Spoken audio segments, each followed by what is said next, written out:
চোখের পানি ছেড়ে ছেড়ে বলতেছেন, ওমর রে, আজকে যেই ব্যথায় আমি কান্দি রে ওমর, এই তরবারি দিয়ে চোখের পানি মোছা যাবে না। আবু বকর সামনে দাঁড়াইয়া কান্দে, হুজুর আপনার চোখের পানি মুছার জন্য প্রয়োজন হলে আমি আবু বকরের জীবন দিয়ে দিব। আমার নবী বলেন, রে আবু বকর, জীবন দিয়ে আমার চোখের পানি মুছতে পারবি না।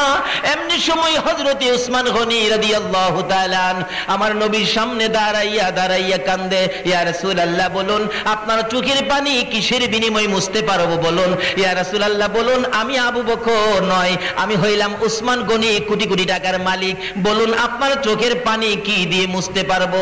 আমার নবী আবু বকর নয়, উসমানকে ডেকে ডেকে পাশে আইনা বলতেছেন, উসমান রে, আমার আবু জরের বাচ্চা একটা ছেলে রে, গাছের গোড়ায় বান্দা, চোখের পানি দেখলে আমি নবী সইতে পারি না।